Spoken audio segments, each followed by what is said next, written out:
श्री स्वामी समर्थ. मोरपीस घरात कुठे ठेवावे आणि मोरपीसचे फायदे.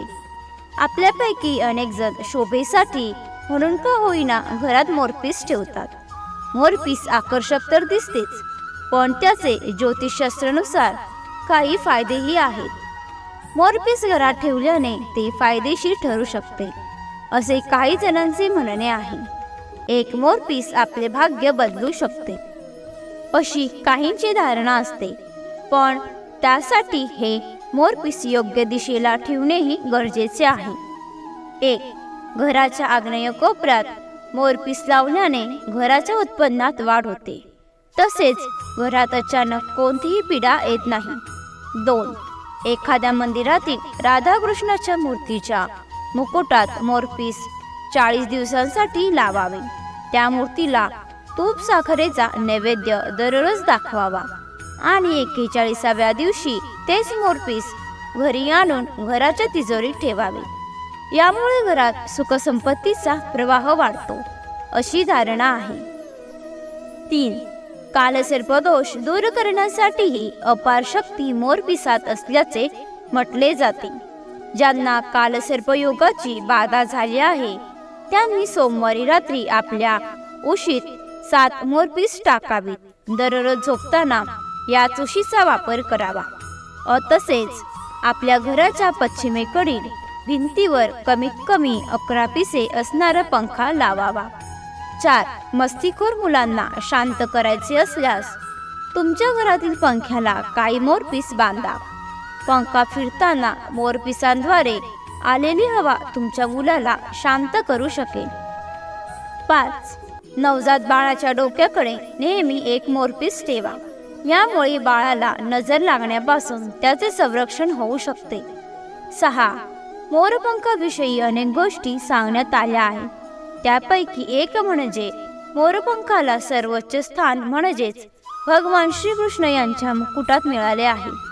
तसेच इंद्रदेव देखील मोरपिसांच्या आसनावरती बसतात. घरातील नकारात्मक ऊर्जा निघून जाते. आपल्या घरात मोरपीस जर ठेवले तर शुभ ऊर्जा घरी राहते, ज्यामुळे मन प्रसन्न राहते.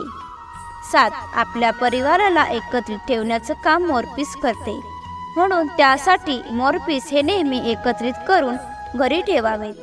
पुराणात ऋषी योगी लिहिण्यासाठी याचा वापर करत असत. त्यामुळेच आज देखील ग्रंथासाठी व साहित्य पुस्तकांच्यासाठी याचे महत्त्व कायम आहे. 8. मोरपीस ज्याला आवडते त्यावर श्रीकृष्णाची कृपा होते. तसेच नेहमी स्वतःसोबत एक मोरपीस ठेवल्याने अमंगल अशुभ गोष्टी घडत नाहीत, त्यापासून संरक्षण होते. मोराचं आवडतं खाद्य हे साप आहे, त्यामुळे जिथे मोर किंवा मोरपीस असते तिथे साप येत नाही. 9. तुमच्या मुलाचे जर शाळेत अभ्यासात लक्ष लागत नसेल तर त्याच्या अभ्यासाच्या ठिकाणी व शाळेच्या पिशवीत नेहमी एक मोरपीस ठेवा. तसेच स्वतःच्या खिशात, पाकिटात तसेच डायरीत नेहमी मोरपीस ठेवा. तसे करणे लाभदायी असते. 10. तुमचा दरवाजा जर वास्तुशास्त्रानुसार नसेल तर 3 मोरपीस घेऊन ते मुख्य दारावर लावा. तिथे त्याखाली श्री गणेशाचा फोटो लावा. त्यामुळे वास्तुदोष कमी होतो. मोरपीस मस्तकावर धारण केल्याने विद्या प्राप्त होते. घरातील कलह दूर होण्यासाठी सुद्धा घरी मोरपीस लावावे. 11. पती पत्नीमध्ये सारखे वाद होत असतील तर तुमच्या लग्नाच्या अल्बममध्ये 2 मोरपीस गुपचूप आणून ठेवा. असे केल्याने भांडण होत नाही आणि प्रेम वाढते. मोरपीस नेहमी स्वतःजवळ ठेवाल तर यश तुमच्या जवळच राहते. रात्री मोरपीस घराबाहेर ठेवल्याने घरात नकारात्मक ऊर्जा प्रवेश करत नाही. 12. मोरपीस तोडल्यावरही ताजे राहते. ते कधीही कोमेजत नाही आणि तीच त्याची खासियत आहे. त्यामुळे जीवनात कधीही निराशा जरी आली तरी मोरपीस जवळ ठेवा. सकारात्मकता जागी होईल. तुम्हाला सहज कोणी मोरपीस दिले तर समजा तुमच्या आयुष्यात सुख, धन येणार आहे व प्रगतीची दारे खुली होतात. तसेच मोरपीस खाली टाकू नका किंवा फेकू नका. असे केल्याने तुमच्या घरातील हानी होऊ शकते. 13. शुभ मुहूर्तावर मोरपीस खरेदी केल्यास उन्नती होते.